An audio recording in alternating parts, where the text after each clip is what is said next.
Good afternoon. We welcome you to this earnings call. The company Styrenix Performance Materials Limited has declared its results for the quarter and half year ended September 30, 2023 on October 20, 2023. About quarterly performance, July to September 23 versus April to June 23. The operational revenue for the quarter is INR 595 crores versus 543 crores. EBITDA is INR 86 crores versus 53 crores and margin stands at 14.4% versus 9.7%. The net profit before tax is INR 76 crores versus 43 crores and the margin is 12.8% versus 7.9%. Profit has improved over the previous quarter due to higher sales and effective cost management.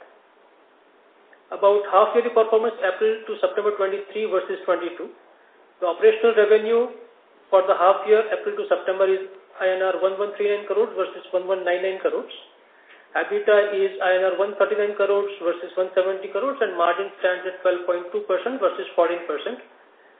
The profit before tax is INR 119 crores versus 148 crores and margin is 10.5 versus 12.3.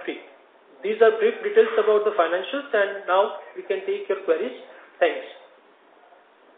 Thank you very much. We will now begin the question and answer session. Anyone who wishes to ask a question may press star and 1 on their touchtone telephone. If you wish to remove yourself from the question queue, you may press star and 2. Participants are requested to use handsets while asking a question. We also request that you please restrict your questions to 3 questions per participant. You may rejoin the queue for follow-up questions. Ladies and gentlemen, we will wait for a moment while the question queue assembles.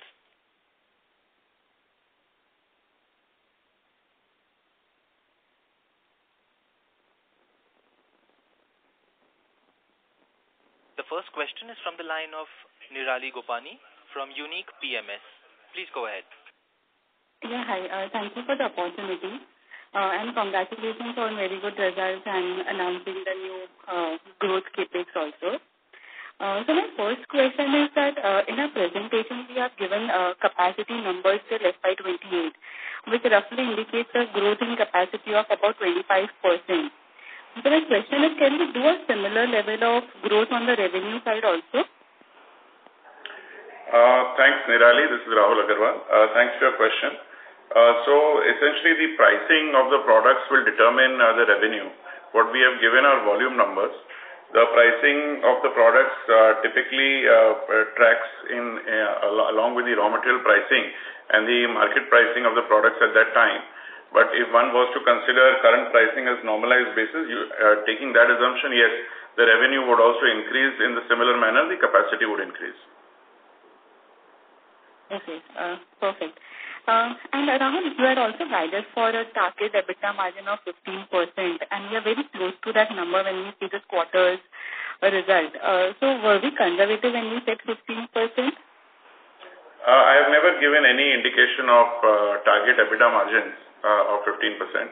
However, I have mentioned earlier as well in all my calls that we need to come to a normalized basis for EBITDA margins, which is achievable in the company using measures such as better capacity utilization, having a better product mix, improving cost efficiencies wherever possible. And, we are doing all that we possibly can, and there is still work continuously going on to improve on that front. Okay. And lastly, Rahul, so currently we have a gross block of about 530 crores and we do a revenue of about 2,300 crores on an annual basis. So when we say a capex of 650 crores, what kind of asset turn should we assume? So if you're assuming, the assumptions being that you will be able to with a similar pricing as an assumption and keeping revenue 3 times, I think you can calculate the asset turn based on that additional revenue that would be generated from that capex. Perfect. Thank you so much, Rahul, for answering my questions. You're very welcome. Thank you. Ladies and gentlemen, you may press star and 1 if you wish to ask a question. The next question is from the line of Jayesh Gandhi from Harshad Gandhi Securities. Please go ahead.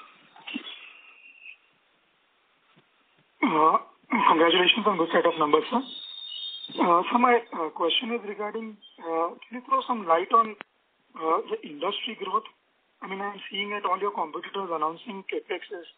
Most of them are running at 100% capacity. Any competitive landscape, and all the more when you are saying that you are increasing your, enhancing your capacity, it is more towards specialty. And if yes, then can we think that in future, currently our material cost is closer to like 80-85% of our sales. Can we gravitate it downwards towards 60 or 70%? I mean, can we increase our EBITDA margin in that case? Is that all, Mr. Gandhi? Yeah. That's all. I'm sorry. Okay. With regards to competitive landscape, there is the sectors that we currently sell our products into include automotive, household, consumer durables, electronics, medical devices, toys, stationery, and many sectors, many other sectors as well. All the sectors, have a fairly robust growth, and the outlook for the next, 3 to 5 years is also fairly robust growth. Currently, if we break up the polystyrene as well as ABS markets, the ABS market is between 2.5 tons and about 1.5 lakh tons. Thus far had been serviced by the local incumbents. Assuming a 7 to 9% kind of a growth rate is what we are assuming based on the growth rate of the target industries, which information has been provided to us. We believe that there will be ample opportunity for us to participate with the added capacities, as those additional capacities come online, and enough opportunity for us to still remain at fairly fully utilized kind of capacity levels once those capacities are added on. Polystyrene also similarly, we have announced capacity augmentation from where we are at, and there also there is current imports which are happening. And we believe that, again, with the downstream growth in the segments where we participate, we assume that we shall be able to have kind of fully utilized capacities in that case as well. As far as your question on material cost is concerned, I think material cost is around 73-74%. It's not at 85%, but it's around those numbers. We assume that, currently this is a normalized situation. There will be, of course, an effort to improve the product mix, thereby, reducing your material cost as a percentage of sale value. However, that will be a gradual process, and I cannot comment whether that would come down to a level of 65% as of now. Okay. So when I was looking at two of your competitors who are increasing the capacity, looks like by next 4 to 5 years probably, we will reach at around 6 lakh ton per annum production in India itself. And you are just saying that from 270,000 to 7% annually, we will grow at what? In next 4 years only 4 lakh tons of demand. So in that case, will there not be glut? Can you please explain the breakup of the 6 lakh tons? So while Styrenix is looking at from 85,000 to 210,000. Right. Supreme is looking at 140,000. Okay. Concall yesterday announced from 75,000 to 145,000. Okay. So looks to me like I'm missing out. It should be closer to like 5 lakh tons. Right. I think I cannot actually comment on the competitors' CapEx plans. However, with Supreme, I think you need to relook at when phase 1 and phase 2 is coming online, and also you have to consider the timeline in which the entire capacities will be added on. If you look at total market being between 2.5 to 3 lakh tons and an average growth rate of 7 to 9% year on year, actually the math does work out. Where there is not, too much of excess capacity in the market, because we are looking at a next 3 to 4 year horizon where additional about 1.5 lakh tons additional demand will also be generated in the market. Okay. And one last question, sir. Any discussion in the management to bring down the debt of promoters? I mean, not the debt, sorry, pledge. So that is a separate conversation. We are working on that, and the promoter has its own strategy to take care of it. However, any of the promoter's pledges have no recourse to the company of Styrenix or its balance sheet. So that is not a concern for any of the shareholders. Okay, that's all from my side, sir. That's all from me. Yeah. Thank you. The next question is from the line of Pratik Banthia from Eric Capital. Please go ahead. Hello, am I audible? Yes.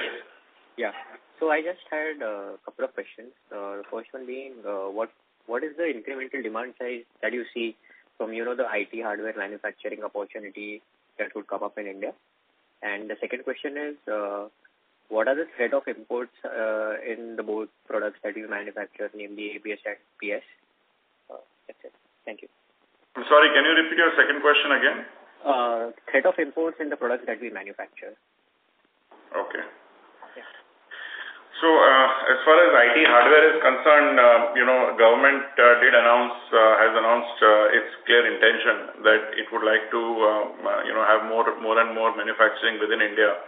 We do believe that, with the government's intention and, of course, the demand of the end sector in India, there will be more manufacturing in India, so long as the right ecosystem does develop over a period of time.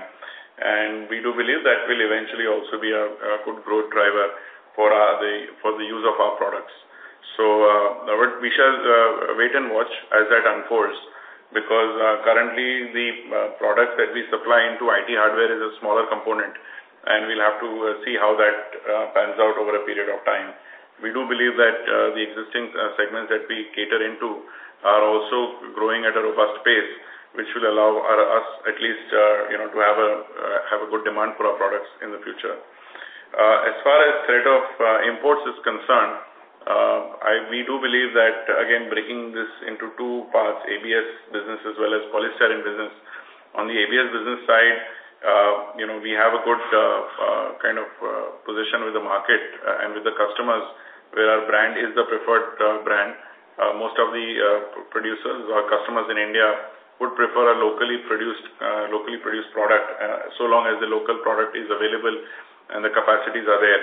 So that has been obviously also our first intention, is to first debottleneck and try to maximize the capacity that we can produce, and also to now, of course, we have announced what we intend to do going forward as well in terms of capacity augmentation. So I think we are well positioned to cater to the demand which is already present in India as far as all of our products in ABS is concerned.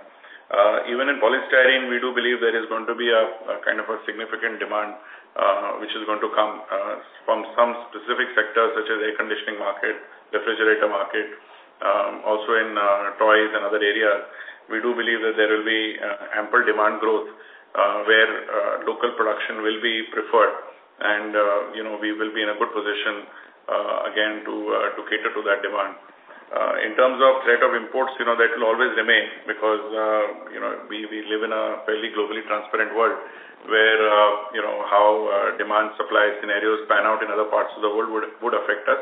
But I think we are placed in a strong position to undertake any challenges that come our way. Oh, thank you so much. Thank you. The next question is from the line of Nihar Shah, an investor. Please go ahead. Hello. Yes, Nihar. Yeah. So, in the last, we have seen good growth rate.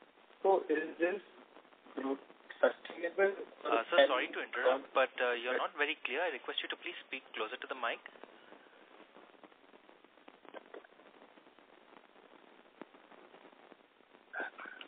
Hello. Yes, please go ahead, sir. Yeah. I was saying that in the last few quarters, we have seen a growth rate. So, going down the line, do we see the sustainability in the growth, or do we expect to cross that growth rate? Nihar, thank you for your question. Like we have mentioned earlier, so the demand in India, where we primarily cater to, does exist. Currently, the total production in India is not catering to the entire demand, which is existing in the country. So long as we are able to augment our capacities and produce quality products which is meeting the demands of these customers, we do not see any problem in us being able to capture more of the market. In addition, the overall market will also increase because that is increasing in relation to our GDP, it's increasing in relation to our consumptions, and also increasing in relation to all the specific sectors that we are catering to, whether it is automotive, whether it is household, consumer durables, electronics, medical devices, all these other sectors are also witnessing robust growth. So our own sense and judgment is that for the foreseeable future, there will be good growth in India, for the Indian consumption, potentially even as an export hub, and that in turn will mean a good growth for the overall industry and also for us. Okay, and one more question. I'm sorry, Nihar, you are not audible. Can you please repeat that? Yeah. Nihar, the line for you is not audible at the moment. You're not very clear. I request you to please move to an area with better network. Hello. Yes, Nihar.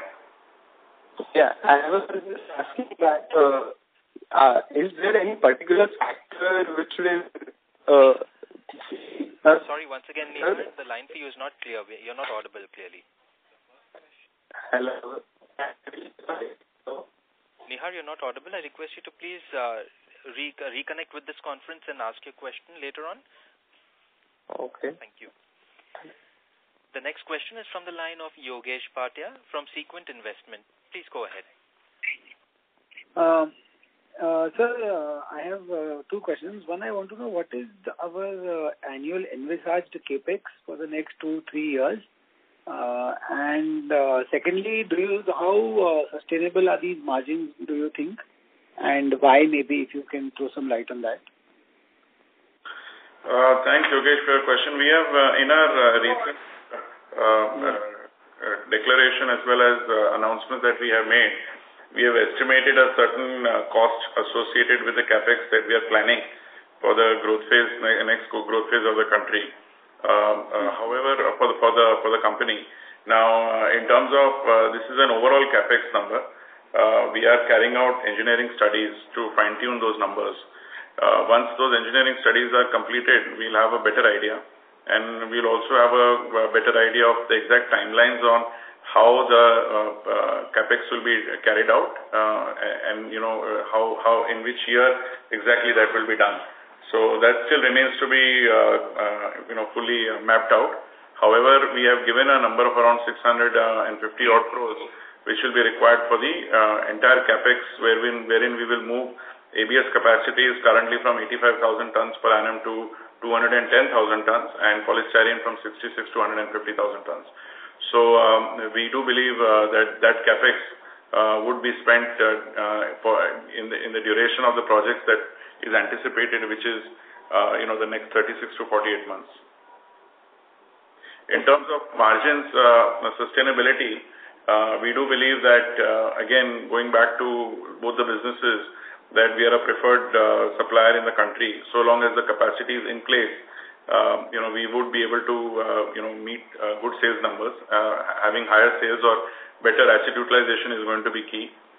Secondly, as we are doing most of the projects are brownfield or are augmenting existing infrastructure, existing capacities, with a lot of it being existing infrastructure. Hence, our fixed costs would get diluted to some extent. Our efficiencies would improve, and any kind of margin pressures would also get then offset by some of the benefits we would see on those fronts. I think net we do see that the margins should be sustainable in the business. Okay. Thank you, sir. That's good. Yeah. Thank you. We have the next question from the line of Naitik from Sequent Investments. Please go ahead. Thank you for the opportunity, sir, and congratulations for the good set of numbers. So just to reiterate on the questions of the previous participant, so I wanted to understand how susceptible are our margins to the international polystyrene prices in the very short term, and are we more secure compared to our peers because of our better product mix or something like that? Thanks for your question, Naitik. I won't comment on, as to our competitors, but as far as our own polystyrene is concerned, we do believe that we have certain inherent advantages in the product mix that we have. We are also targeting more OEMs as we go along. We have been able to produce more polystyrene in this last year than probably the last decade, and we have proved to be a far more reliable supplier. Once we have taken over management in the last 1 year for the entire market, and we see a lot more acceptability from key reliable large OEM customers. So this is going to help us going forward as well, where again the preference is to buy local. As you know, government has come out with a lot of PLI schemes where there is a lot of manufacturing of consumer durables and other products, other sectors where our products go in, and there is a clear push on part of all of these customers to buy more locally rather than import raw materials. So I think in spite of global pressures, we'll be well placed, because there will be some preference given to us. Of course, we cannot escape what happens globally, and there will be some pressure on account of that. But we definitely are placed better than companies globally. So just to add to that, so we have seen traditionally this business, it involves a very wide swing in margins in the short term. So do you think that from here on, with the steps that you have taken and the foresight that you have regarding the market, the delta of these margins going forward will not be as wide as they used to for the company? So, I can't completely comment on what was done earlier when we were not in management control. But we do believe, and what we understand is, the last few years, you can say 21 and 22, those years there was, of course, kind of an upcycle for a lot of products, including the products of this company, where the margins were unusually high because of demand-supply gaps and supply chain issues internationally, during COVID. However, that has lapsed and that period has passed. And what we see today is more of a normalized kind of a situation.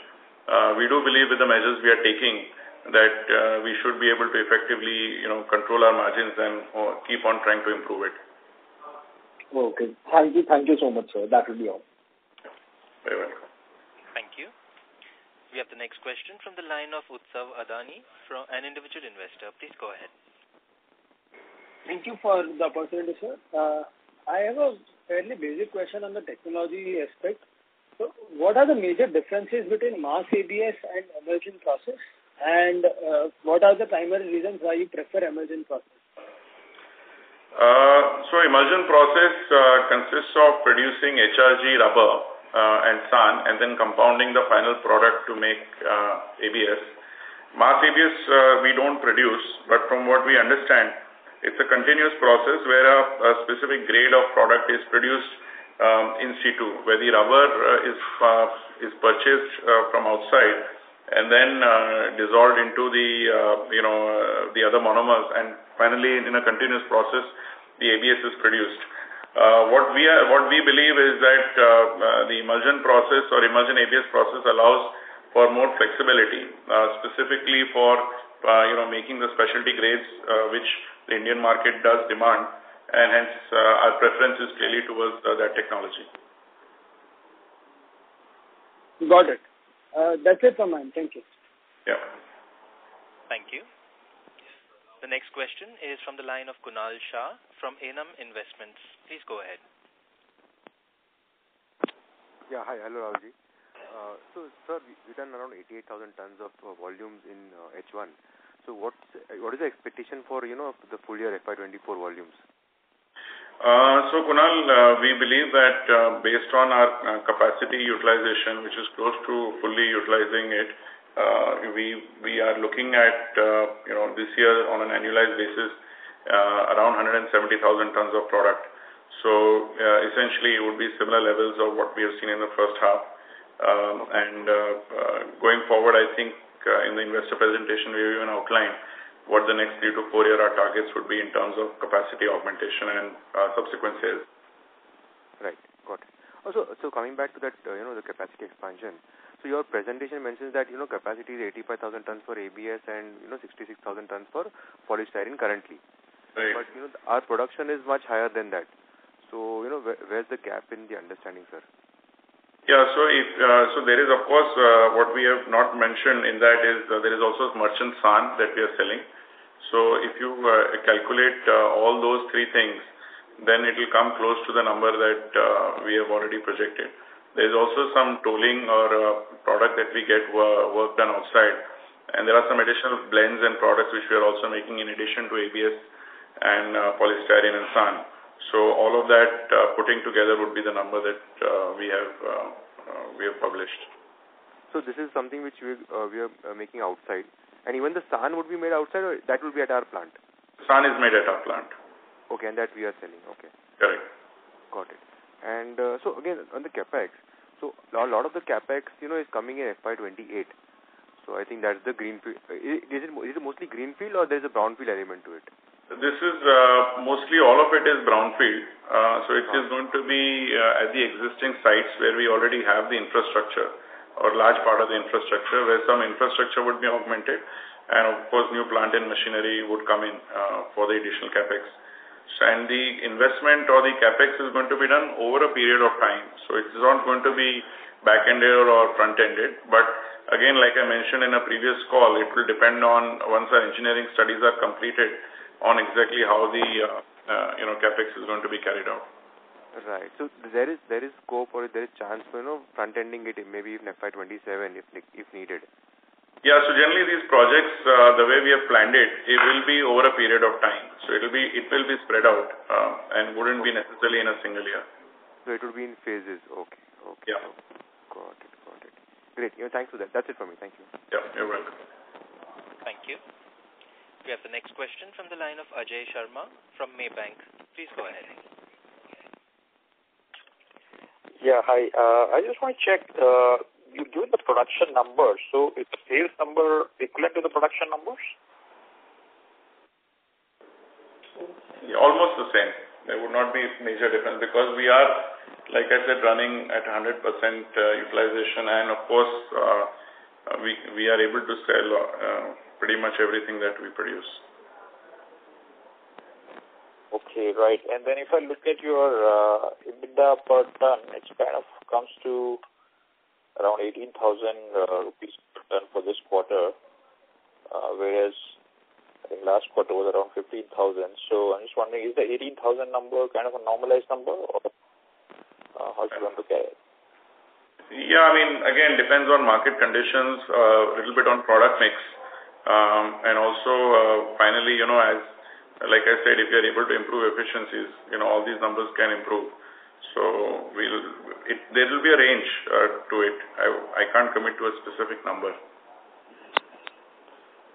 But based on the global market situation currently, how would you characterize the market? Is it kind of mid-cycle spread situation, or should we look at it? So globally, there is, of course, more pressure on margins than it is in India as of now, or at least with us. We are in a better position than at least some economies where we are linked to. We believe that situation is likely to persist in a similar fashion going forward. So despite the trend in the global market, you think you can protect this kind of EBITDA margin, basically what we saw in Q2? That will be an effort, yes. Right. And can I clarify, so all the expansion for ABS and PS is brownfield, basically? That's right. Thank you. You're welcome. Thank you. The next question is from the line of Alisha Mawala from Envision Capital. Please go ahead. Hi, sir. Good evening. Most of my questions have been answered. Just one or two clarifications. For this year, we're expecting to do volume of about 170,000 tons, right? What was the volume for FY23? I think we have mentioned that in our plans. I think we haven't done a full entire sales budgeting process yet, but the total volume available for business is I think going to be close to 210,000 tons, 205 to 210,000 tons. No, sorry. I was asking for if this year we're expecting to do 170,000, what was the volume last year? Last year was around 130. Okay. And this 210 you're saying is post debottlenecking, which will come on stream either this year or early next year? In fact, for next year, because there is continuously some debottlenecking activity which is going on, which is helping us augment volumes. And of course, there is a capex plan as well, which we have outlined. Sure. So my second question is, we did mention earlier at the start of the call that we're targeting, or based on the aspiration that we shared in the presentation, of almost a 25% volume growth, and industry growth is about 8-10%. So we're talking of going at more than 2.5 times the industry. What is changing significantly for us, because it is a competitive industry and there is significant amount of imports also. So maybe if you'd like to highlight or throw some color on what we are doing differently. So like I mentioned earlier that, again, between both the businesses, there are significant imports.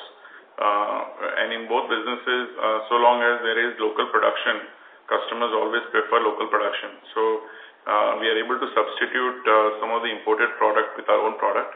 And there is ample room to have that continued growth for the foreseeable future. While we're targeting it to cater to import substitution, it normally comes by pricing the product slightly more attractively. So do we see that to put some pressure on our margins? So we have done it so far and we have not seen that. Okay. Okay. Thank you. Yeah. Thank you. Participants, to ask a question, you may please press star and 1. The next question is from the line of Dattatray Chitnis, an investor. Please go ahead.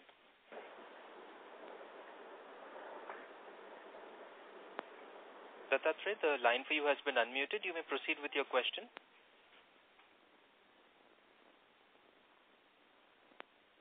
As there's no response from the line of the current participant, we will proceed with the next question, which will be from the line of Pritesh Chedda from Lucky Investment Managers. Please go ahead. Yeah, sir. Sir, just on the IT outsourcing side of the piece, for the last couple of quarters, we are seeing slightly slower growth. So if you want to comment on the same. Whereas your annual report talks about a much larger opportunity available within the global parent scheme of things. I'm not sure exactly what you mean by IT outsourcing. Can you please elaborate? It's the second piece, the knowledge business piece. We have not much to do with IT outsourcing.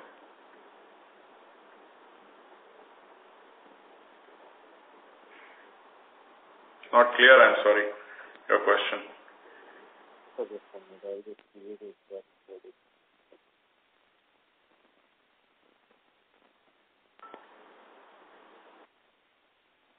Pritesh, do you have any further questions? Just a minute, sir. Okay.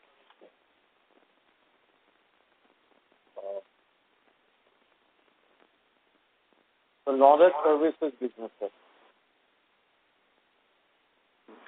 We don't have any such business called knowledge services business. Has he put me on the Styrenix call by any chance? You are on the Styrenix call. Sorry. The operator has actually put me on a wrong call. That's why. Sorry, sir. No problem. Fine. Thank you. The next question is from the line of Rushabh Shah from Dalal & Broacha. Please go ahead. Yeah, hello. Good afternoon, sir, and thank you for accepting my question. My question is, how much is the order book for both the Absolan and Absolac, and what can we expect the order book to grow to after the capacity expansion? So, Rishabh, typically we have arrangements with most of our existing customers wherein almost all the volume is already committed, for the entire year. We also believe that whatever capacities we are planning going forward would also be fully, tapped out by existing and some new customers. So whatever volumes we are expecting to produce is also the volume we are expecting to sell. Okay. And what is the average period which the order takes to fulfill to the customers? It depends on the product. A lot of the products are fast-moving products wherein we already have stock, and normally forecasts for these products are also provided to us by our customers well in advance. So, the fulfillment can be one day and fulfillment can be a few weeks, depending on the specific product, the specific volume, and the specific customer and the specific region. Okay. Thank you very much. Thank you. The next question is from the line of Ketan Athavale from Robo Capital. Please go ahead. Hello, sir. Thank you for the opportunity. Sorry, this may be repetitive, but I dropped out of the call for some reason. I wanted to know revenue and margin guidance for second half and for FY25 and FY26. And secondly, how do you see the prices going ahead? I mean, are we currently in any up or down cycle with regard to pricing, or is this sustainable pricing? So, we typically have not given any guidances, Ketan, but like I said, we are anticipating to make similar volumes that we have done in the first half, and we are assuming that the pricing would remain similar to where it is right now, and so would the margins be. So, it's going to be similar for this year. Next year, we have given an indication of certain growth based on additional capacities coming online. We also believe that we are in a good position to sell those capacities, and hence the revenue would grow in accordance with that. If you were to assume, pricing to be a kind of assumption going forward. Pricing, of course, moves by a number of factors such as raw material costs, which are relatively volatile in this market, and also with the overall demand-supply situation in the market. So, but if you were to take certain assumptions on those, then you can assume this is a baseline and the growth in accordance with additional capacities being added on. Got it. Thank you. Yeah. Thank you. The next question is from the line of Dattatreya Chitnis, an investor. Please go ahead. Good afternoon, sir. Yes, Good afternoon. Am I audible, please? Yes, sir. Yes, Mr. Chitnis. Please go ahead. Please excuse me for my wife, and she's senior citizen, age 76 years old. Thank you for joining, sir. I'm an investor, and I congratulate you for the very good results. My only question is this, that when you are associated with INS Styrenix, you are selling this Novadur and Luran. How much component it was of your total sale? And have you substituted those products? Because this Luran was very high quality surface, excellent chemical resistance and good impact strength, and including enhanced color, fastness, and superior long-term performance. Have you substituted that product, please? Thank you for your question, Mr. Chitnis. Overall, Novadur and Luran never constitute more than 3%, 2 or 3% of the overall volume. We have, substitute products already available for those grades of products which were being marketed earlier under those brand names. And we are confident that we'll be able to do that. And in fact, we have done it already in part. And going forward, we'll be able to do whatever we haven't so far. Sir, what about Novadur, please? Sir, Novadur would be less than 0.5% or 1% of the earlier business. And that has already been substituted by our existing grades. Sir, are you trying to introduce specialty products matching to this product, which your earlier promoter had developed, please? So we are present, sir, in several specialty products already, and we believe that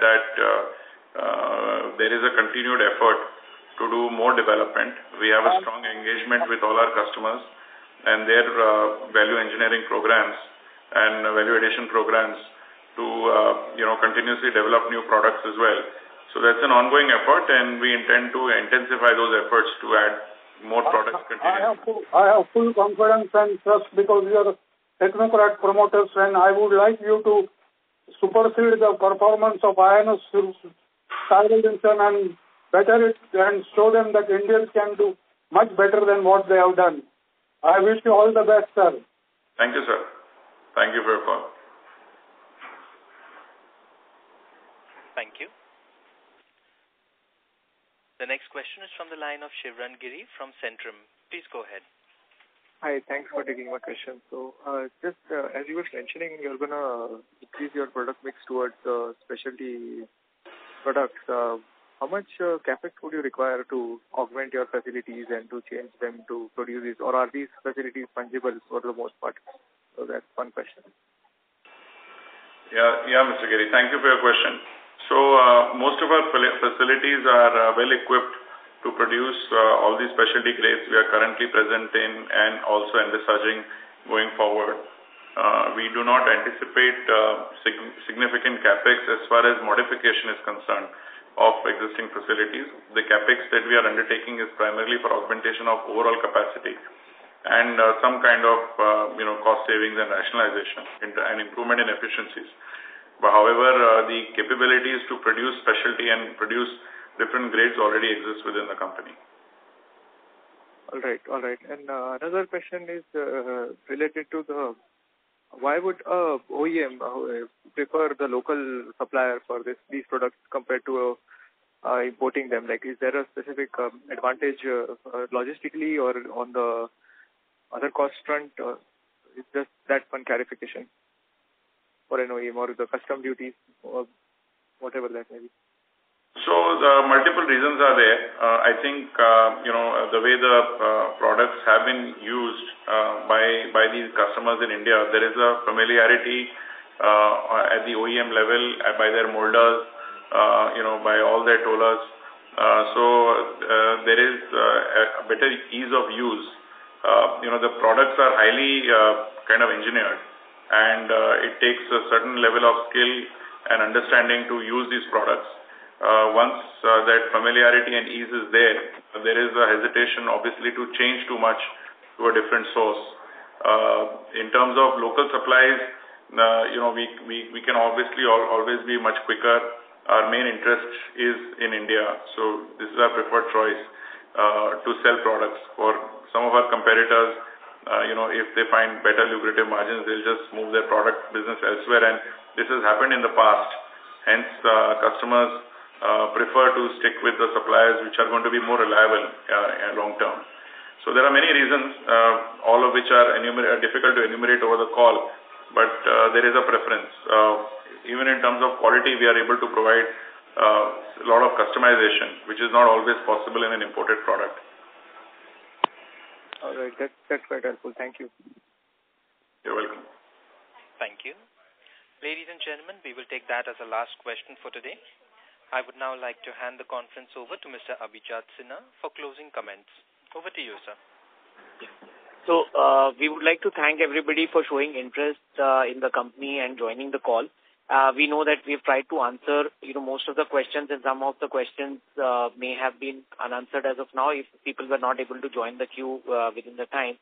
But we apologize for that, and we look forward to seeing you at the next call, and probably, you can join us next time when the next quarterly results are announced, and we can take your questions then. Thank you so much. Have a nice day, and wishing you a happy Dussehra in advance. Thank you so much.